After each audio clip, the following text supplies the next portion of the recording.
My name is Carla Sayas, and today I'm going to be reviewing Spatial Contiguity Principle. We as educators and content creators are always looking for ways to help our learner retain information as best as they can, to foster understanding, to support their working memory.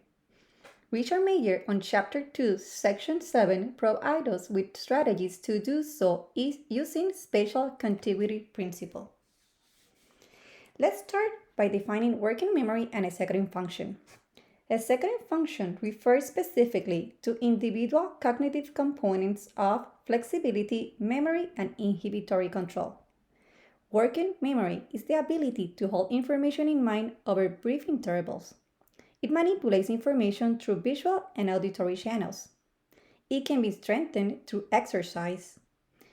And working memory is necessary for staying focused on a task, blocking out distraction, keeping us updated and aware of what is going on.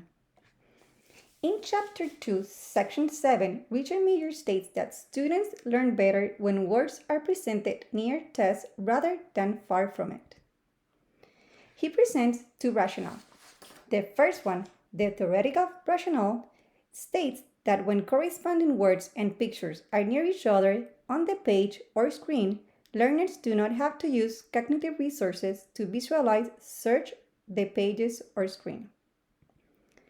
In fact, empirical evidence notes that in 5 out of 5 tests, learners perform better on transfer tests when corresponding text and illustrations were played near each other on the page than when they were placed far away from each other, yielding a median effect size of 1.9.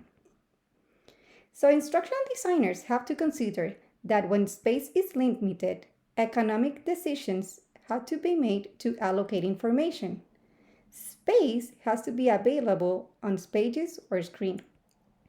Then he has to think how to arrange words and pictures. He places graphics separated from words or integrate illustration with words. Richard Mayer mentions or analyze information delivery theory of multimedia learning versus cognitive theory of multimedia learning. He tells us, do we put the words and text separate or together? He goes back to the principles. Students learn better when words are presented near text rather than far from it. In the information delivery theory of multimedia learning, visual and verbal modes are separated. When separated, it means that learning has a double opportunity to learn the content. This involves strenuous processing to acquire meaning. It requires cognitive effort.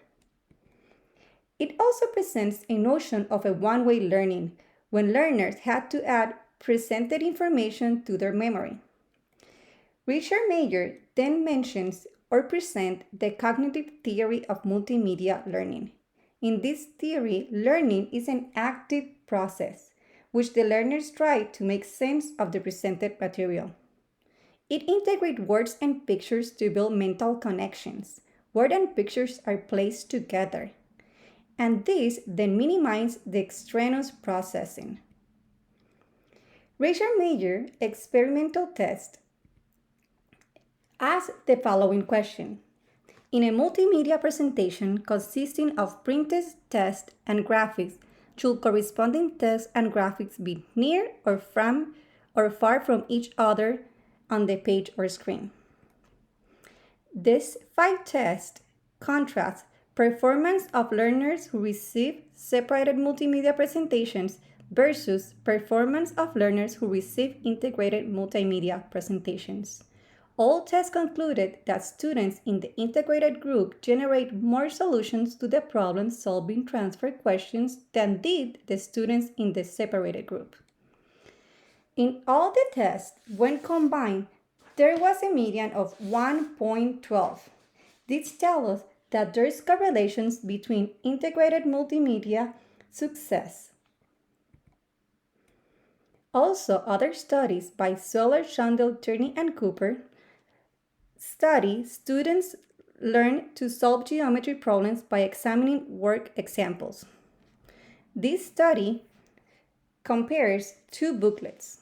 They split the groups in 2. a group of integrated booklet. Tests and symbols describing each step were placed next to the corresponding part of the geometry diagram. In the other booklet, the separated booklet, the test and symbol describing each step were placed below the geometry diagram. In this test, they concluded that the time required to solve a transfer problem was less for students who learned with the integrated than the separated booklet.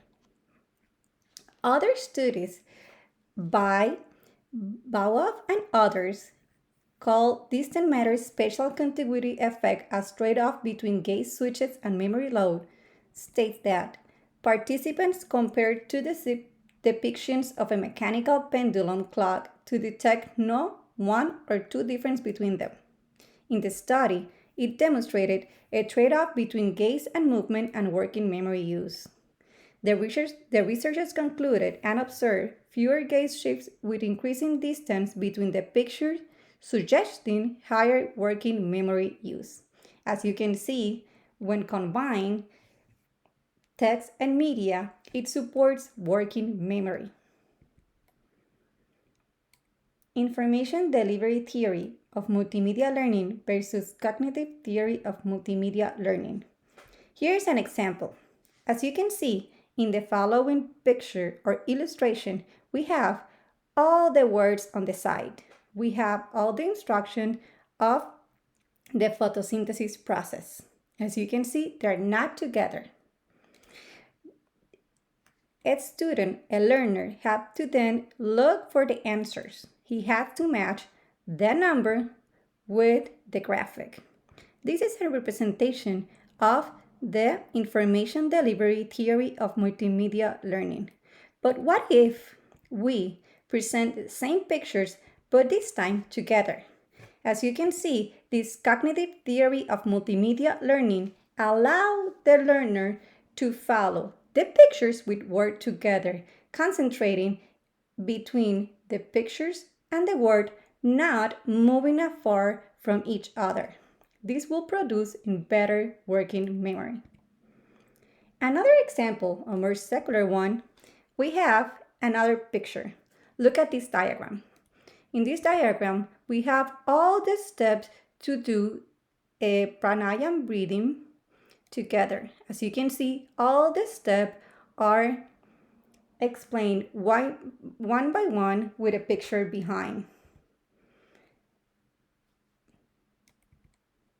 If we then change this and allow the learner to look and visualize the pictures and the words together, as you can see, this new presentation shows not only the picture with words, but also it tells us where to do the breathing, so a person can understand better how to exercise their lungs and to produce a Varjasan breathing. This other graphic presents cognitive theory of multimedia learning. So what are the implications? For multimedia instructions, when we do this, we provide guidance on how to process information. We have to arrange words and pictures the same way people learn. Graphic and words should be presented together. But for the learner, this provides them a dual channel absorption. They now can process the information together. This will produce better learning, and why not? They can also exercise their working memory. Thank you for listening to my presentation. It's been a pleasure to guide you through Majors Chapter 2, Section 7. These are my reference and hope to see you soon. Have a great day.